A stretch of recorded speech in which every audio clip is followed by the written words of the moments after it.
جب میں نے غور کیا تو مجھے کسی کے رونے کی آواز محسوس ہوئی۔ حیرانی کے عالم میں اس آواز کی سمت چل دیا۔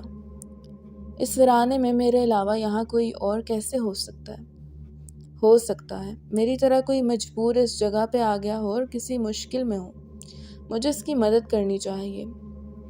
آواز کو سنتے سنتے میں اسی کمرے میں پہنچ گیا جہاں سے آواز آ رہی تھی۔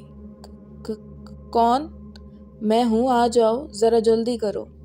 مامی، آپ یہاں کیا کر رہی ہیں؟ تمہارے ماموں کی طبیعت خراب ہو گئی تھی، ہم شہر جا رہے تھے، اچانک بارش کی وجہ سے ہمیں یہاں آنا پڑا۔ تم آؤ نا ہمارے پاس، دیکھو ماموں کا کیا حال ہو گیا۔ ماموں کا تو خون نکل رہا ہے۔ یہ کیسے ہوا؟ اتنی بات تھی کہ اس عورت کا چہرہ بدلنا شروع ہو گیا۔ وہ ہنسنا شروع ہو گئی۔ کتنی مدت کے بعد آج خود کھانا چل کے آیا ہے۔ تمہارے لذیذہ خون سے اور گوشت سے میں اپنی پیاس بجھاؤں گی۔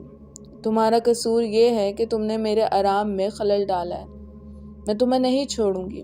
میرے ہاتھ پاؤں پھول گئے، وزنی قدموں سے بھاگنے کی کوشش کی لیکن ناکام رہا۔ مجھے یوں محسوس ہو رہا تھا کہ جیسے مجھے کسی نے رسی سے باندھ دیا ہو۔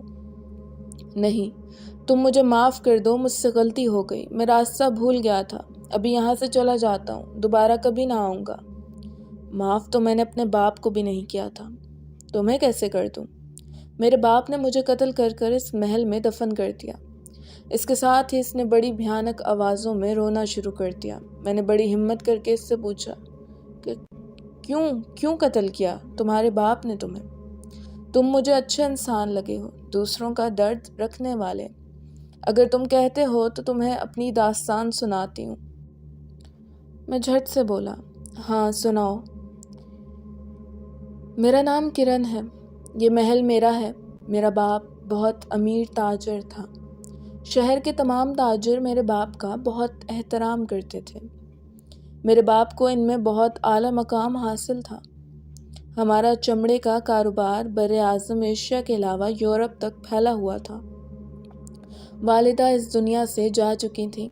والد صاحب نے ہی پال پوس کر بڑا کیا۔ شہزادیوں کی طرح زندگی میں کسی چیز کی کمی نہ تھی۔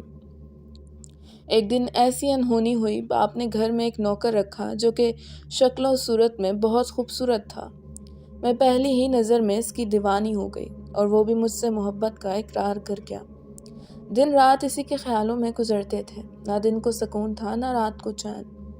قصہ مختصر، ہماری ملاقاتیں عروج پر ہو گئیں۔ ایک دن میرے باپ نے دیکھ لیا، کرن وہ ایک مسلمان ہے اور ہمارا مذہب ہندو، لہٰذا تیری اس سے شادی نہیں ہو سکتی۔ میں شادی کروں گی تو اسی سے، ورنہ کسی سے نہیں کروں گی۔ والد صاحب کو شان و شوکت بہت عزیز تھی۔ اس نے وقاص، جس سے میں محبت کرتی تھی، اسے دولت کا لالچ دے کر پہلے مجھے قتل کیا، پھر وقاص کو بھی قتل کر دیا اور پھر اسی محل میں ہی ہم دونوں کو دفن کر دیا۔ بدلے کی آگ مجھے جلائے جا رہی تھی۔ میری روح کو سکون نہ آیا اور پھر روح سے ایک بدروح ہو گئی۔ پہلے میں نے اپنے باپ کو قتل کیا، اس کے بعد جب بھی کوئی یہاں آتا ہے میری خوراک بنتا ہے۔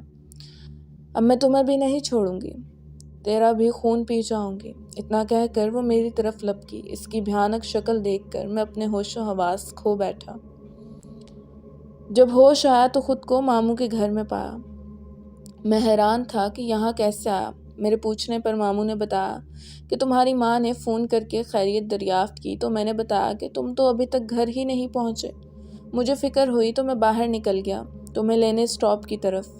ابھی میں قبرستان کے پاس ہی پہنچا تھا کہ حویلی کے اندر سے تمہارے چیخنے کی آوازیں آ رہی تھیں۔ میں بے ساختہ حویلی کی طرف دوڑا۔ جب اندر گیا تو تمہیں وہ روح قتل کرنے والی تھی۔ میں نے دیکھا کہ جب وہ تمہیں چھونے لگتی ہے تو ایک آگ کا گولا اس پر گرتا ہے اور وہ پیچھے ہٹ جاتی ہے۔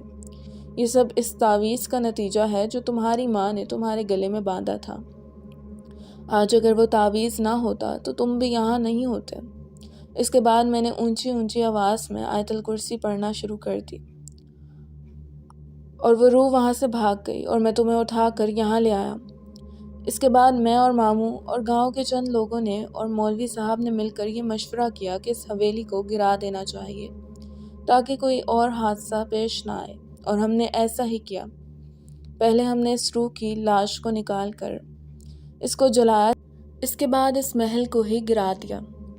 دوستوں، امید کرتی ہوں آپ کو یہ داستان پسند آئی ہوگی۔ ویڈیو کیسی لگی کمنٹ سیکشن میں اپنی رائے کا اظہار لازمی کیجیے گا۔ اپنا ڈھیر سارا خیال کیجیے گا، اس ناچیز کو دعا میں یاد رکھیے گا۔ ملتی ہوں پھر نئے کسی واقعہ داستان کے ساتھ، تب تک کے لیے فی امان اللہ۔